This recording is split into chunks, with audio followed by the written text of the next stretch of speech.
Balik lagi bersama saya di Alur Singkat. Gimana kabar kalian hari ini? Semoga puasanya tetap lancar ya. Di video kali ini, Nobar akan membahas alur film berjudul Ninja tahun 2009. Ada yang udah pernah nonton film ini atau belum?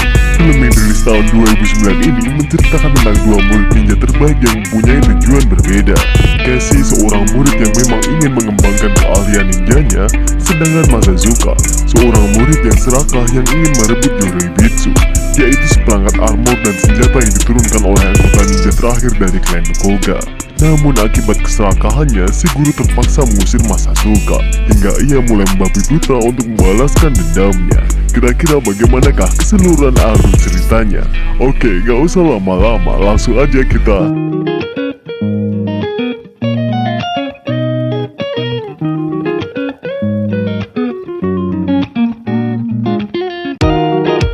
awal film, kita akan diperlihatkan dengan sebuah tempat perguruan ninja yang disebut Koga Ninja Dojo.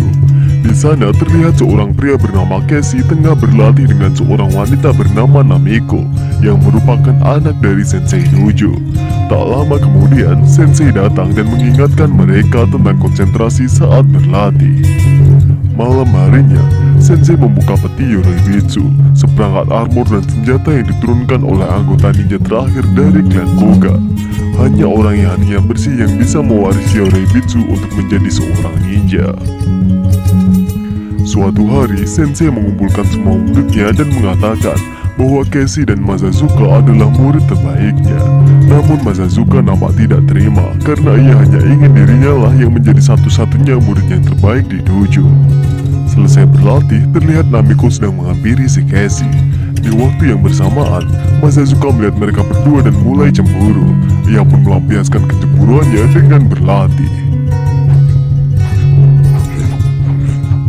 Saat Casey sedang memandang foto kedua orang tuanya, tiba-tiba Masazuka datang dan karena masih kesal, ia pun mengejek Casey dengan mengatakan bahwa ayahnya seorang pemabuk bodoh yang mengakhiri hidupnya sendiri. Mendengar hal itu, Casey pun terlihat sangat marah dan hampir menonjoknya. Paginya, seperti biasa, mereka melakukan latihan. Di sana, Sensei menyuruh Casey untuk melawan Masazuka, dan hal ini dijadikan kesempatan Masazuka untuk membunuh Casey.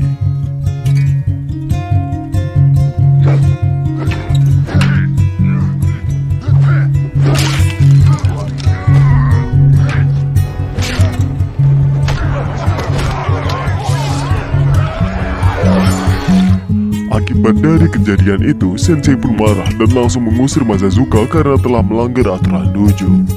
Singkat cerita, scene pun berpindah ke New York, Amerika Serikat, di mana seorang pemilik perusahaan sekaligus pemimpin sekte bernama Traxler sedang melakukan ritual, sekaligus pelantikan anggota baru. Sekte tersebut bernama Ring of Brothers. Sementara di Rusia, dua pemimpin perusahaan besar akan melakukan persetujuan kerjasama untuk mendapatkan keuntungan yang besar. Namun saat tengah melakukan persetujuan, tiba-tiba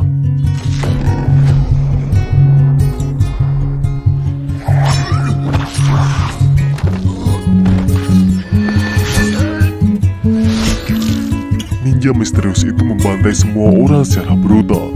Ternyata ninja itu adalah utusan dari Traxler yang berada di New York untuk menghabisi saingan bisnisnya. Dan yang lebih mengejutkannya lagi, ninja misterius itu adalah Masazuka. Kembali ke dojo, di sana terlihat Sensei sedang memperlihatkan Yoruibitsu kepada semua murid dan juga koleganya. Namun tiba-tiba, Masazuka datang dan mengklaim bahwa Yoruibitsu itu adalah miliknya. Mendengar itu, Sensei membantah dan mengatakan bahwa seorang pembunuh seperti Masazuka tidak akan pernah memiliki Yoruibitsu.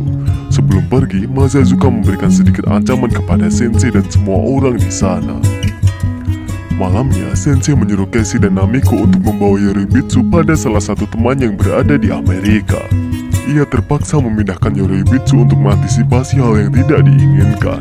Apalagi mereka tahu bahwa Masazuka sangat terobsesi dengan memiliki Yoruibitsu tersebut. Sesampainya di Amerika, mereka langsung dijemput oleh Profesor Garrison dan langsung menuju ke sebuah tempat untuk menyimpan peti Yoruibitsu tersebut. Sementara di tempat lain, terlihat Masazuka yang sedang menyiapkan perlengkapan ninjanya untuk menyerang dojo dan mengambil peti Yoruibitsu. Sesampainya di sana, ia pun langsung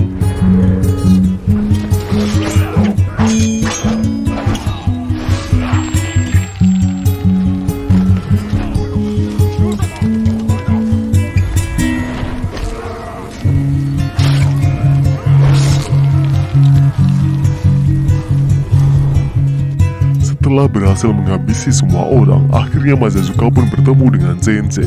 Tanpa banyak bacot, mereka pun langsung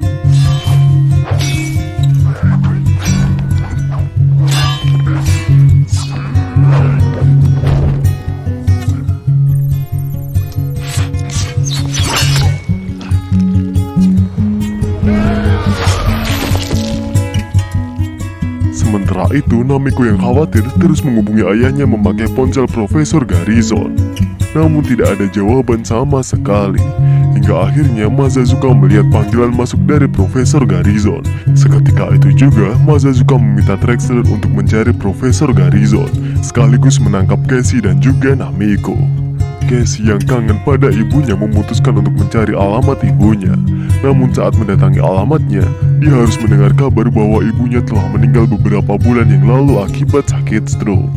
Dengan perasaan sedih, Casey menceritakan tentang kabar ibunya pada Namiko. Namun di tengah-tengah ceritanya, tiba-tiba anak buah Traxler datang dan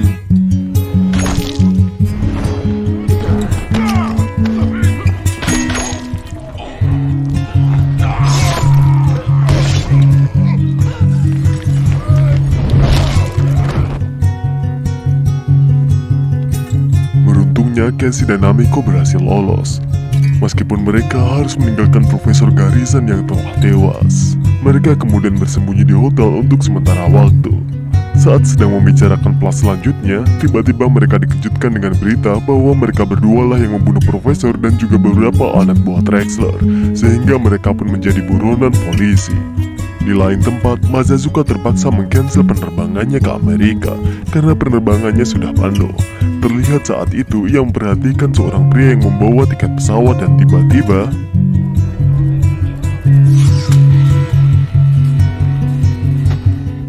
Mazazuka pun akhirnya bisa memasuki pesawat dengan identitas orang lain. Kembali ke Namiko dan Casey yang sedang membeli makanan di sebuah kafe. Rupanya pemilik kafe itu mengetahui identitas mereka berdua dan langsung menghubungi gengnya, yaitu Ring of Brother. Dan tidak perlu waktu lama, tiba-tiba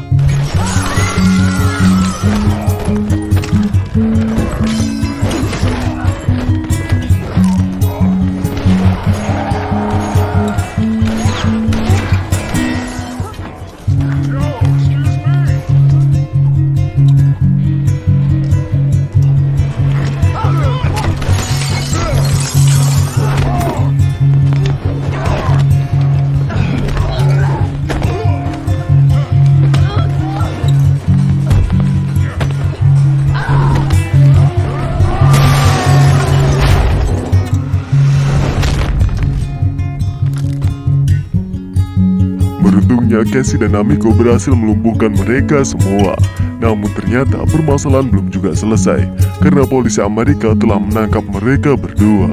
Sementara itu, Mazazuka yang baru datang di Amerika harus mendengar kabar bahwa anak buah Traxler telah gagal menangkap Casey dan Namiko. Karena marah, Mazazuka pun langsung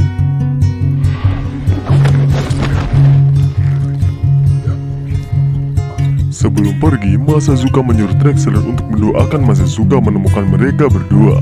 Jika tidak, maka Traxler akan bernasib sama seperti anak buah Traxler. Namiko dan Casey sedang menginterogasi di ruangan yang berbeda. Casey mengelak atas semua tuduhan kepadanya dan ia menceritakan bahwa ini semua adalah perbuatan Mazazuka. Namun petinggi polisi menganggap bahwa Casey hanya berbohong untuk menyelamatkan dirinya. Sementara itu, Mazazuka datang ke kantor polisi dengan menyamar sebagai pengacara mereka berdua dan tiba-tiba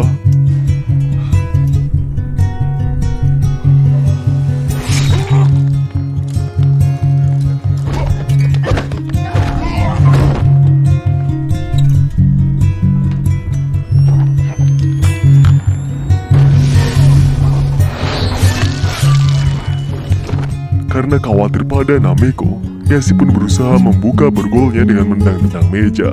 Saat ia berhasil keluar, ia melihat tumpukan mayat polisi berserta kunci borgol. Namun saat akan kabur, tiba-tiba beberapa polisi datang dan mengepungnya, tapi tiba-tiba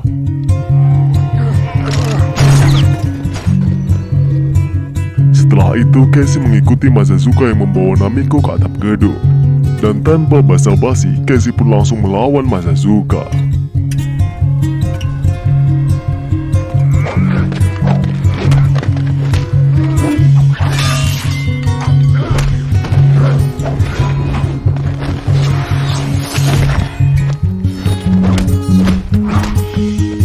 Namun karena kecanggihan kostum Mazazuka, Casey pun kewalahan dan ia hampir saja terjatuh.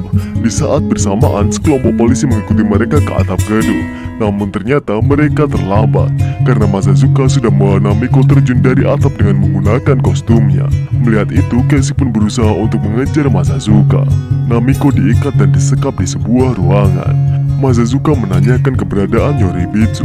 Namun karena Namiko tetap bungkam, Mazazuka pun memberi waktu 1 jam. Jika dalam waktu 1 jam Namiko tidak membuka mulutnya, maka Mazazuka akan segera membunuhnya. Sebelum Mazazuka pergi, Namiko bertanya apakah dia yang membunuh ayahnya. Mazazuka hanya tertawa dan mengatakan, "Ayahmu telah mengkhianatiku." Sementara itu, Casey menemui pemilik kafe dan menanyakan markas besar kelompok Ring of Brothers. Setelah mengetahui, Casey pun langsung mendatangi markas tersebut.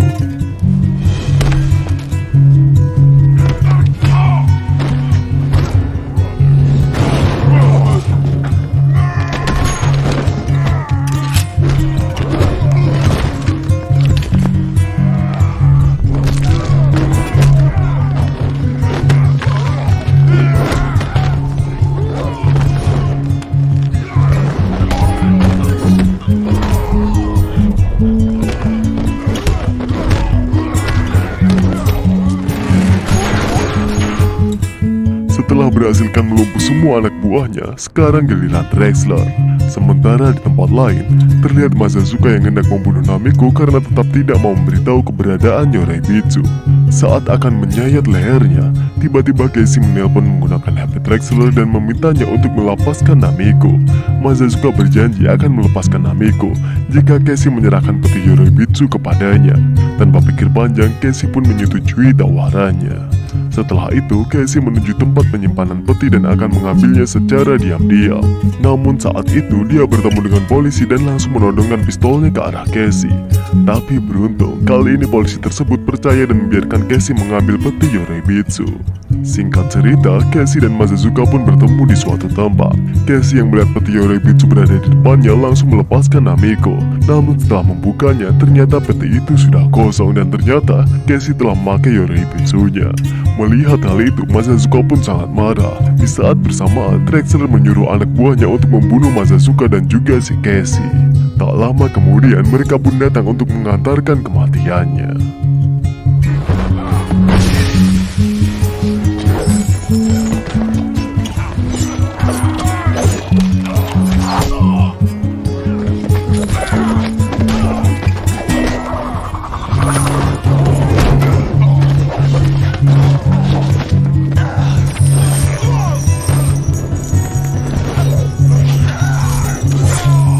Setelah mengalahkan semua anak buah Drexler, Mazazuka yang melihat Namiko langsung menyumpitnya dengan sumpitan beracun untuk membuat konsentrasi Casey berantakan. Seketika itu juga, Casey pun melawan Mazazuka untuk mendapatkan penawar racun.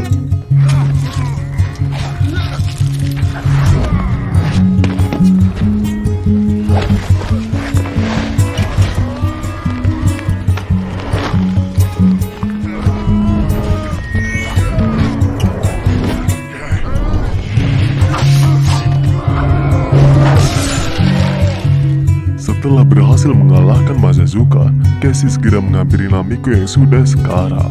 Beruntungnya Casey teringat kata-kata Sensei bahwa di dalam pedang Shinobu terdapat penawar racun. Dan benar saja, Casey menemukan penawar racun tersebut sehingga Namiko dapat diselamatkan. Saat hendak pergi, Casey melihat Mazazuka yang masih hidup dan berencana melawannya. Tapi karena kasihan, Casey pun akhirnya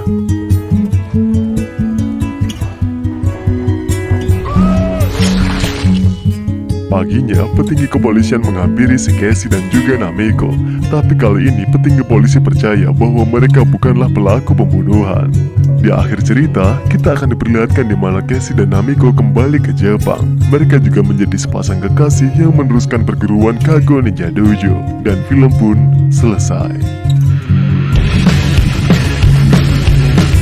Bagaimana menurut kalian film ini? Serukan alur cerita dari Ninja 2009 ini? Tulis pendapat kalian di kolom komentar ya. Oh ya, by the way, film Ninja 2009 ini ada sequelnya juga. Judul filmnya adalah Ninja Shadow of Tear.